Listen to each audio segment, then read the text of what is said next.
Operation मुस्कान के तहत Bhagalpur police द्वारा 55 खोए हुए मोबाइल फ़ोनों को खोजकर उनके वास्तविक जो ओनर थे उनको सुपुर्द किया जा रहा है। इससे पहले भी 2023 में या 2024 में कई चरणों में अभियान चला के 600 से के लगभग में फ़ोन को उनके मालिकों के सुपुर्द किया गया है। आज जो फ़ोन अभी बांटने वाले हैं उनकी अनुमानित कीमत लगभग 11 लाख रुपए है और यह अभियान जो है आगे भी जारी रहेगा। तो ये लोग होते हैं जिनको या तो गिरा हुआ मिला होता है या कहीं किसी से बिना कागज के वो खरीदे हुए होते हैं। तो आप लोगों के माध्यम से मैं एक बार जनता को पुनः ये मैसेज देना चाहता हूँ कि केवल वही मोबाइल आप लोग सेकंड हैंड में खरीदें जो जिसका कि वास्तविक कागज उनके पास हो, विक्रेता के पास हो और जो उनके वास्तविक मालिक हो। यदि बिना कागज के कोई आपको सेकंड हैंड मोबाइल सस्ते में बेचना चाह रहा है तो लोभ में ना पड़े और उस फ़ोन को ना खरीदे।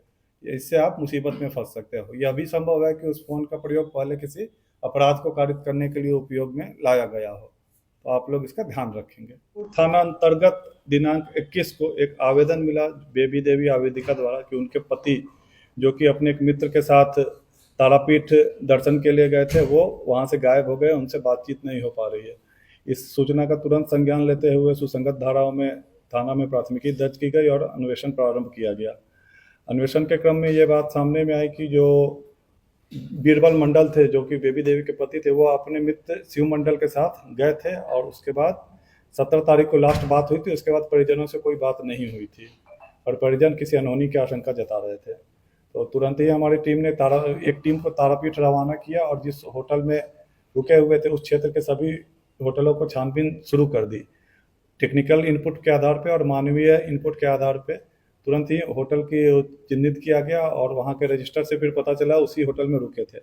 उस होटल का सीसीटीवी के अवलोकन से ज्ञात हुआ कि जिस कमरे में ये दोनों रुके हुए थे शिव मंडल और बीरबल मंडल, वहाँ से एक व्यक्ति का शव को 3 अन्य व्यक्ति उठा के बाहर ले जाते हुए दिखाई दिए और फिर एक स्कॉर्पियो में लाद रहे थे। और इस पर अनुसंधान करने पे पता चला कि जो गाड़ी में शव को लादा गया था वो यहीं से लेके गया थे और उसी शव में ला के उस शव को कहीं ले जा गए। वहाँ के स्थानीय थाना के द्वारा भी सहयोग दिया गया और आगे की छानबीन में जो ड्राइवर थे उसको पुलिस ने गिरफ्तार किया। गिरफ्तारी के बाद पूरे कांड का उद्भेदन हुआ। तो जो गिरफ्तार ड्राइवर था बबलू उर्फ मोहम्मद जाहिद, उन्होंने बताया कि वहाँ पे होटल में ही उसकी मृत्यु हो गई थी और उसके बाद वापस आने के क्रम में दुमका जिला जो झारखंड में पड़ता है वहाँ के रामेश्वर थाना में सड़क के किनारे शव को फेंक दिया गया था। तो इस सूचना के पुष्टि के लिए फिर कल हमारी टीम वहां पर रवाना हुई और थाना से भी बात किया गया। तो ज्ञात हुआ कि 18 तारीख को एक अज्ञात शव वहां पर बरामद हुआ था जिसमें रामेश्वर थाना में 10/25 हत्या का केस दर्ज किया गया था। शव के फोटो से परिजनों द्वारा यह पुष्टि की गई कि यह फोटो जो है वो बीरबल मंडल का है। इसके साथ ही ये कांड का उद्भेदन हुआ। आज कांड के 2 अन्य अभियुक्त वांछित हैं, उनकी गिरफ्तारी के लिए छापेमारी चल रही है। भारत सरकार के द्वारा दिव्यांगजनों के लिए इसके पूर्व में भी रजिस्ट्रेशन हुआ था और दिव्यांगजनों को उनका उपकरण मिला था। आने वाले 1/4/2025 से पुनः भागलपुर लोकसभा की सभी प्रखंडों में दिव्यांग भाई बहनों के लिए उनके उपकरण का रजिस्ट्रेशन होगा और उनको फिर दिया जाएगा जिस तरह अगले बार दिया जाएगा। किसके द्वारा योजना हो रहा है, कहाँ पे लगाया जाएगा कैंप? ये भारत सरकार का योजना है और पूरे सभी प्रखंड में लगेगा। क्योंकि सरकारी योजना है, सरकारी गाँव में प्रखंड में इनका शिविर लगेगा रजिस्ट्रेशन का और वही इनका उपक्रम आएगा और वही इनका उपक्रम रजिस्ट्रेशन करने का नंबर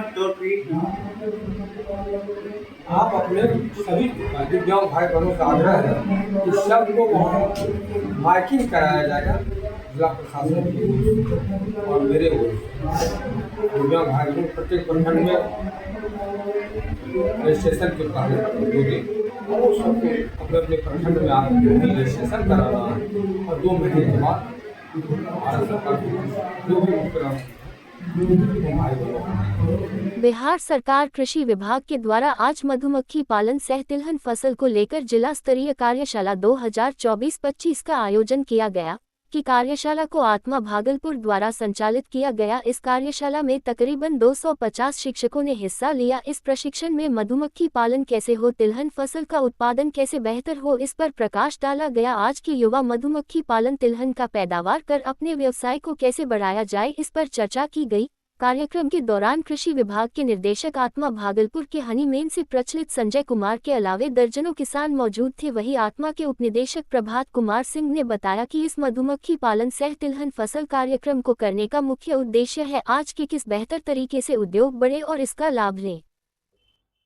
आज आत्मा भागलपुर के द्वारा कृषि विभाग के अंतर्गत तिलहन फसल के साथ मधुमक्खी पालन विषय पर 2 दिवसीय कार्यशाला का आयोजन किया गया है, जिसमें जिले के सभी प्रखंडों से जहां तिलहन का उत्पादन करने वाले किसान हैं जो मधुमक्खी पालन करने की रुचि रखते हैं, तो उन किसानों को प्रशिक्षण में बुलाया गया है। और इसमें 250 से 300 लोग अभी हमारे यहाँ प्रशिक्षण प्राप्त कर रहे हैं।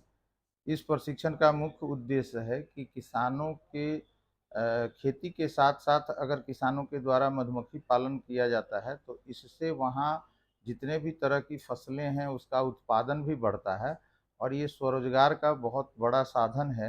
इससे मधुमक्खी पालन के साथ साथ इसमें बहुत तरह के ऐसे उत्पाद मिलते हैं जिससे व्यावसायिक रूप से आर्थिक समृद्धि आ सकती है किसानों को।